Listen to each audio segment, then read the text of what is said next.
코로나 바이러스로 인하여 급격한 디지털화가 이루어지고 있는 지금, 마이크로소프트는 어떤 움직임을 보여주고 있을까요? 윈도우즈와 오피스로 너무나도 유명해진 마이크로소프트, 지금은 뭐에 집중하고 있을까요? 이미 너무 거대한 마이크로소프트, 여기서 돈을 더 벌 수 있을까요? 이번 영상에서는 마이크로소프트에 대한 모든 것을 알아보겠습니다. 본격적으로 시작하기 전에 구독과 좋아요 부탁드립니다.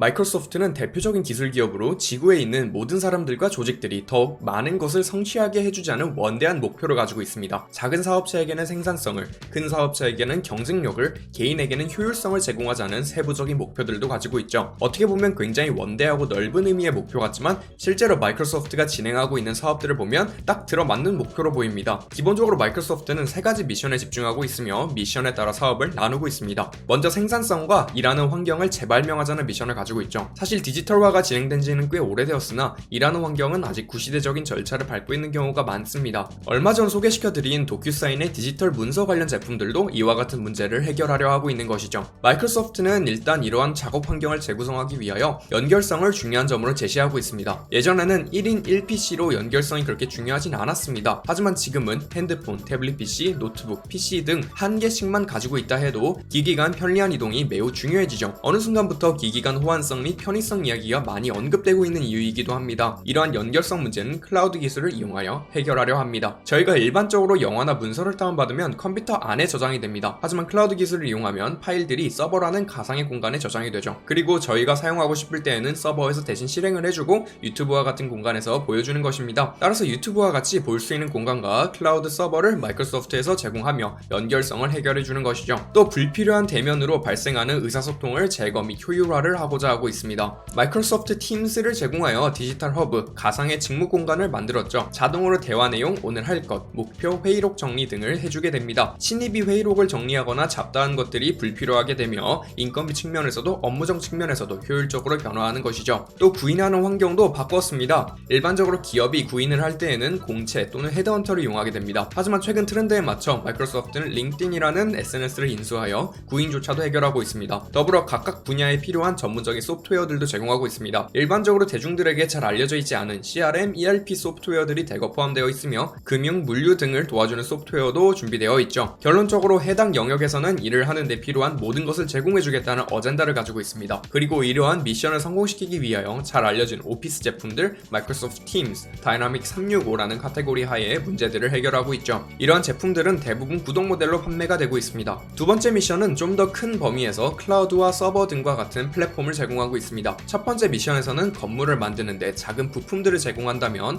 두 번째 미션은 기반을 제공해주는 것이죠. AI, 클라우드 기술을 사용할 수 있는 기반과 자신이 원하는 시스템을 구축할 수 있는 공간을 제공합니다. 여기에 역시 클라우드 기술을 적극적으로 활용하고 있는데 필요할 때 필요한 만큼 필요한 것을 쓰게 해주는 것이죠. 최근 GitHub까지 인수하며 이러한 다양한 기술들을 이용할 때 편의성을 제공하게 되었습니다. 기본적으로 소프트웨어가 제공하는 기능들을 사용하기 위해서는 소프트웨어에게 저희가 명령을 할 줄 알아야 합니다. 그것이 코드가 하는 일이죠. 문제는 소프트웨어마다 이용하는 언어가 다르며 작동하는 방식이 다릅니다. 더불어 코더의 실력에 따라서 프로그램의 속도가 달라지게 되죠. 그리고 GitHub은 코드를 서로 공유하는 플랫폼으로 새로운 코드를 짤 때 편리해지겠죠. 물론 GitHub의 기술적인 부분은 오픈소스 프로그램의 웹호스팅 기능, 분산형 버전 관리 기능 등도 있으나 마이크로소프트의 미션을 맞춰본다면 소프트웨어 개발자들의 협업을 도와준다로 정리해볼 수 있겠습니다. 그리고 최근 빠르게 성장하고 있는 마이크로소프트의 애저가 이 영역에 포함되며 가상 서버 대여 역시 여기에 포함됩니다. 여러가지 기능들을 사용할 때 도움을 받을 수 있는 컨설팅 서비스 역시 이 영역이죠. 세 번째 미션은 개인 맞춤화 컴퓨팅을 제공하자입니다. 점점 사용자들이 사용하기 편리하도록 윈도우즈가 업데이트된다는 점을 알아채셨을 것입니다. 예전에는 업데이트가 되기만 하면 기능을 찾기가 어려워 업데이트를 꺼렸으나 어느 순간부터 그냥 자연스럽게 업데이트를 하고 사용하고 있는 제 모습을 찾아볼 수 있었죠. 더불어 하드웨어로도 윈도우 서피스 시리즈를 꾸준하게 내고 있으며 엑스박스 시리즈 역시 계속 나오고 있습니다. 특히 엑스박스 시리즈는 하드웨어뿐만 아니라 소프트웨어 쪽으로도 발전을 시키고 있죠. 여러가지 게임들을 인수하고 마이크로소프트 소프트를 이용하여 게임을 유통하겠다는 목표도 가지고 있습니다. 이제 재무도 살펴봐야겠죠. 매출은 꾸준하게 상승 중입니다. 순수이동 횡보를 하다가 2019년도에 폭발적으로 상승하는 모습을 보이죠. ROE는 20% 이상 꾸준하게 유지 중이며 이는 굉장히 높은 수치입니다. 현금 및 유동자산은 거의 150조 이상을 보유 중으로 엄청나게 쌓아두고 있습니다. 부채 비율은 약간 높으나 걱정할 수준은 아니죠. 꾸준하게 자사주 매입을 하고 있으며 주당 0.5달러를 배당하고 있습니다. 전통적인 재무 비율로는 주가가 상당히 비싼 비싸다고 평가되나 미래에 추가적으로 성장하는 데에 멈출 만한 걸림돌도 없기에 애매하죠. 순수익 대비 주가는 34배 정도 비싼데 현재 유동성이 넘쳐나는 이 시대에 그렇게 또 비싸다는 생각은 안 드네요. 이제 마이크로소프트에 대한 생각 및 정리를 해보겠습니다. 아무래도 어마어마하게 큰 기업이며 정말 다양한 일들을 동시에 하고 있기에 오늘 듣고 계시는 구독자분들 입장에서도 혼란스러우셨을 것 같네요. 먼저 마이크로소프트는 대중을 상대로 윈도우즈 및 오피스 기반 사업에서 비즈니스 솔루션 사업을 추가한 상태입니다. 일반적으로 대중을 상대로 하는 사업과 기업을 상대로 하는 사업은 분리가 되어 있는 경우가 많은데 마이크로소프트는 이례적으로 두 가지를 잘 융합한 형태이죠. 매출만 봐도 신사업 부분에서 기하급수적으로 성장 중인 성공적인 변화였다고 볼 수 있습니다. 특히 클라우드 부분 애저가 매년 50에서 100% 성장을 거듭하고 있죠. 마이크로소프트 역시 콘텐츠에 조금은 관심을 가지고 있습니다. 엑스박스를 통하여 발생하는 매출은 연간 10빌리언 달러 정도로 꽤 거대한 영역입니다. 더불어 작년 10% 정도 성장하는 모습을 보이기도 했죠. 가장 중요한 점은 마이크로소프트의 사업별 매출이 매우 잘 분산되어 있다는 점입니다. 세 가지로 분류한 사업들의 매출이 거의 비슷하기 때문이죠. 따라서 한쪽에서 타격을 입을 경우 다른 쪽에서 버틸 수 있게 되는 안정성을 확보한 것입니다. 현재 마이크로소프트는 벌려놓은 사업들을 수확하는 단계에 있다고 볼 수 있습니다. 이로 인하여 주가가 기하급수적인 성장을 보여주고 있는 것이죠. 지금까지 알쓸투전 유튜브에서 여러 기업들을 분석할 때 어떤 변화를 추구하고 있으며 지켜봐야 한다는 말을 꽤 많이 했었습니다. 현재 마이크로소프트는 그런 변화들이 결과로 나오고 있으며 매우 긍정적이죠. 특히 과거의 주력 상품들이었던 오피스와 윈도우즈만을 끌고 가는 것이 아닌 다양한 제품들로 다각화를 한 시도가 성공적이었다고 볼 수 있습니다. 제가 생각하기에 매달 사서 모아도 되는 몇 안 되는 기업이라고 생각합니다. 이제 코로나 바이러스로 인한 영향도 살펴보겠습니다. 일단 오프라인 스토어들은 많이 축소했다고 합니다. 코로나의 영향도 있었으나 뉘앙스는 매출도 줄고 대체로 온라인에서 매출이 발생하고 있으니 굳이 유지하지 말자는 쪽인 듯 했습니다. 어떻게 보면 일자리를 줄이는 것이니 사회적인 측면에서는 부정적이나 기업 측면에서는 비용이 줄어드는 것이니 긍정적이라고 볼 수 있겠네요. 더불어 실적 발표 때 CEO인 사티아 나델라가